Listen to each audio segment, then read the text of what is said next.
بنگلہ دیش کی سابق وزیر اعظم جو آج کل مفرور ہو کے انڈیا میں بیٹھی ہوئی ہیں، ان کو بھی جس طرح کہتے ہیں کہ اس کو بھی خدا ہونے کا اتنا ہی یقین تھا، اسی طرح سے حسینہ شیخ کو بھی اتنا ہی اپنے آپ کے بڑے ہونے کا یقین تھا کہ انہوں نے ظلم و ستم کی انتہا کر دی۔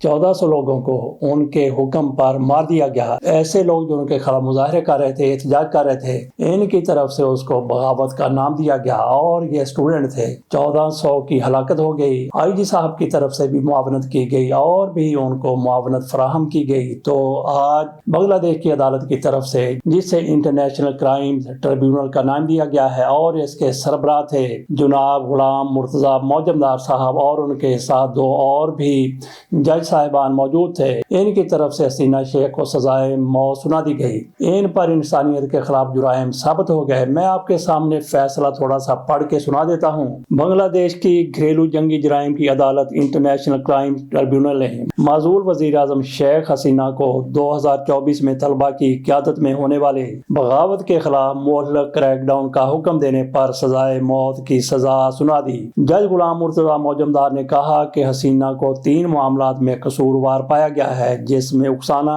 قتل کرنے کا حکم اور مظالم کو روکنے میں ناکامی شامل ہے۔ جج نے مزید کہا کہ ہم نے انہیں صرف ایک سزا یعنی موت کی سزا دینے کا فیصلہ کیا ہے۔ اس فیصلے پر عدالت کے اندر تالیاں بجا کر خوشی کا اظہار کیا گیا۔ لاکھ لعنت ان لوگوں پر جو اندر بیٹھے کسی کی سزائے موت پر اس طرح سے خوشی کا اظہار کر رہے ہیں۔ آگے چلتے ہیں۔ فیصلے میں مزید کہا گیا ہے کہ سابق وزیر اعظم شیخ حسینہ کو انسانیت کے خلاف جرائم کا مرتکب پایا گیا۔ بنگلہ دیش کے 3 رکنی خصوصی جرائم کے ٹریبیونل نے پیر کی سپہر حسینہ کے خلاف مقدمے کا فیصلہ سنایا، یعنی اب سے تھوڑی دیر پہلے فیصلہ حسینہ کی غیر حاضری میں دیا گیا اور عدالت نے انہیں مفرور قرار دیا ہے۔ سابق وزیر اعظم شیخ حسینہ اور 2 دیگر سابق سرکاری اہلکاروں کے خلاف انسانیت کے خلاف جرائم کے الزام میں فیصلہ سنایا گیا، جس میں صرف ایک عدالت میں ملزم موجود تھا جو اب مجرم بن چکا ہے۔ یہ سابق پولیس انسپکٹر جنرل چودھری عبداللہ المامون ہے۔ انہوں نے اعتراف جرم کا لیا تھا اور ریاستی گواہ بھی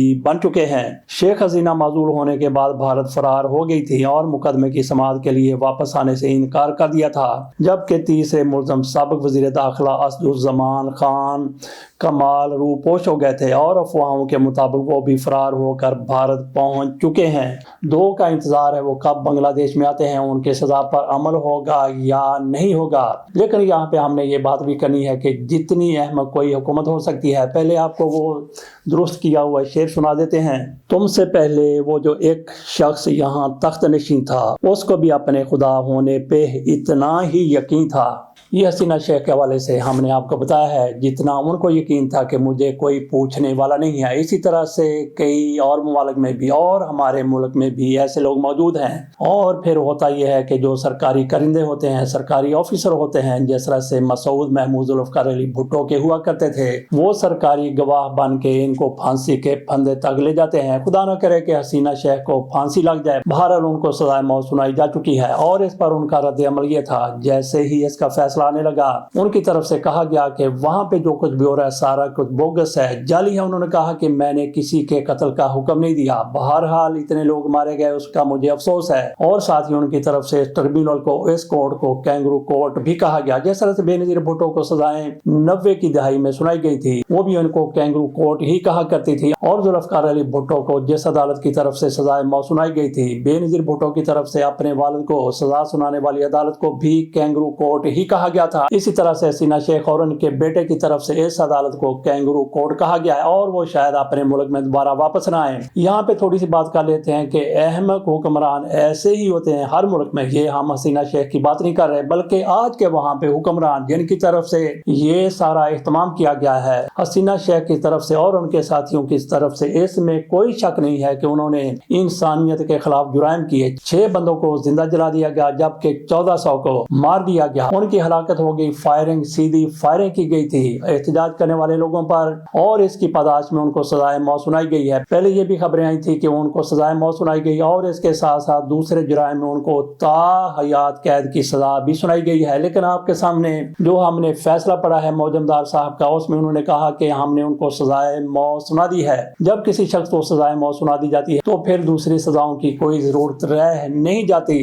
بہرحال جس طرح سے ہم نے کہا کہ اہم حکمران ہے بنگلہ دیش کے، وہ حسینہ واجد نہیں بلکہ جو آج کے وہاں پہ حکمران ہیں، جس طرح سے وہاں پہ تالیاں پیٹی گئی، بہرحال ان کو حق ہے کہ یہ اس پر خوش ہو جائیں، کیونکہ انہوں نے جو بھی حسینہ شیخ کے لیے جال بچھایا تھا اور عدالت کی طرف سے ویسا ہی فیصلہ آ گیا جیسا یہ چاہتے تھے۔ لیکن ہم یہاں پہ ان کی حماقت کی اس طرح سے بات کر رہے ہیں کہ حسینہ شیخ کی پارٹی وہاں پہ موجود ہے، اس میں کوئی شک نہیں ہے کہ وہاں پہ حسینہ شیخ کے چاہنے والے بھی موجود ہیں، اس کے حامی بھی موجود ہیں، لیکن اس پارٹی پر پابندی لگا دی گئی ہے، اس کی رجسٹریشن منسوخ کر دی گئی ہے۔ تو اس طرح آپ کیسے کسی پارٹی کو ختم کر سکتے ہیں؟ پیپلز پارٹی کو پاکستان میں ختم کرنے کی کوشش کی گئی، مسلم لیگ نون کے ساتھ بھی ایسا ہی ہوا اور تحریک انصاف کے ساتھ بھی ایسا ہی ہو رہا ہے۔ لیکن جو بھی ایسا لوگ سوچتے ہیں کہ ایک پارٹی کا خاتمہ کر دیا گیا ہے، وہ بالکل غلط ہے۔ اسی طرح سے بنگلہ دیش میں حسینہ شیخ کی پارٹی عوامی لیگ کو الیکشن میں حصہ لینے کی اجازت نہیں ہے۔ یہ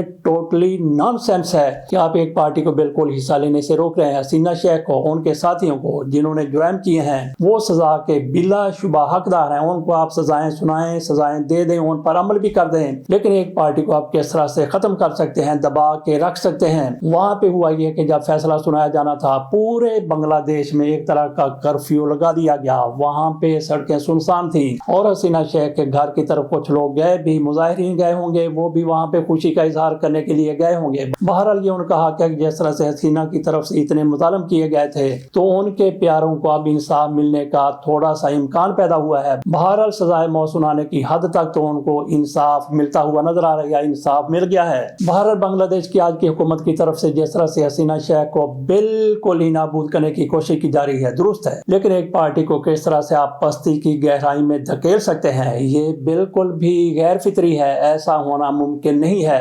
بہرحال وہ آزما کے دیکھ لیں، پاکستان میں یہ طریقہ کامیاب نہیں ہو سکا تو بنگلہ دیش والے ہو سکتے ہیں کہ کامیابی حاصل کر لیں۔ 2-4 سال کے بعد اسی طرح سے اگر عوامی لیگ کو دبایا گیا، اسی طرح سے اس کو ختم کرنے کی کوششیں جاری رہیں، تو ہو سکتا ہے کہ وہ زیادہ طاقت کے ساتھ ابھر کر سامنے آ جائے، کیونکہ حسینہ شیخ کی اولاد باقی ہے اور ان کے پیروکار، ان کے چاہنے والے، ان کے ساتھ کام کرنے والے، ان کے ساتھی ابھی موجود ہیں جن پر کوئی الزامات نہیں ہے۔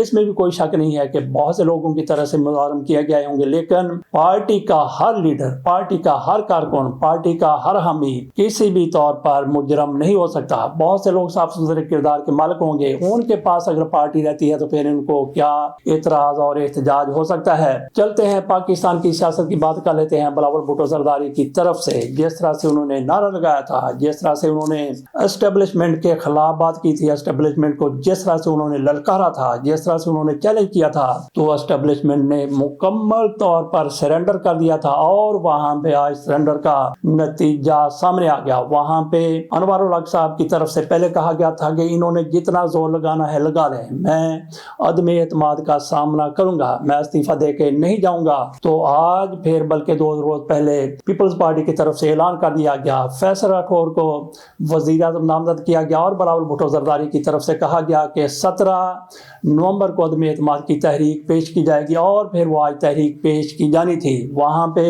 انوار الحق صاحب بھی اپنے شہر سے چلے اور وہ کتنے زیادہ خوش تھے، جو بندہ کہتا تھا کہ آئیں میرے خلاف عدم اعتماد کی تحریک لائیں، اس موقع پر ان کو یہ یقین تھا کہ میرے خلاف اس طرح کی تحریک نہیں آ سکتی۔ لیکن اب جب کہ ان کو یقین ہو گیا کہ میرے خلاف تحریک آ رہی ہے اور تحریک کامیاب بھی ہو رہی ہے، تو ان کی طرف سے نہ صرف یہ اعتراف کیا گیا کہ میرے خلاف تحریک کامیاب ہو سکتی ہے، بلکہ انہوں نے خوشی کا اظہار بھی کیا۔ انہوں نے کہا کہ میں آج بہت خوش ہوں، میں سرخرو ہو گیا۔ کیسے سرخرو ہو گیا؟ انہوں نے کہا کہ 2 سال تک میں نے وزارت عظمیٰ کی ہے اور آج میں فارغ ہو رہا ہوں، ویلا ہو رہا ہوں، اور میں ان کو مبارکباد، یہ بھی ان کی طرف سے کہا گیا، اعتراف کیا گیا کہ یہ عدم اعتماد کی تحریک لا رہے ہیں، میں وہاں پہ جا رہا ہوں۔ ساتھ انہوں نے کہا کہ میں ان کو مبارکباد دیتا ہوں اور ان کے لیے میں دعا کرتا ہوں کہ یہ کامیابی سے ہمکنار ہو۔ یہ انوار الحق صاحب کی طرف سے کہا گیا، کتنا حیران کن بیان ہے، لیکن انہوں نے یہ اچھا کیا کہ انہوں نے مقابلہ ہونے دیا اور یہ بتانے کی کوشش کی کہ کون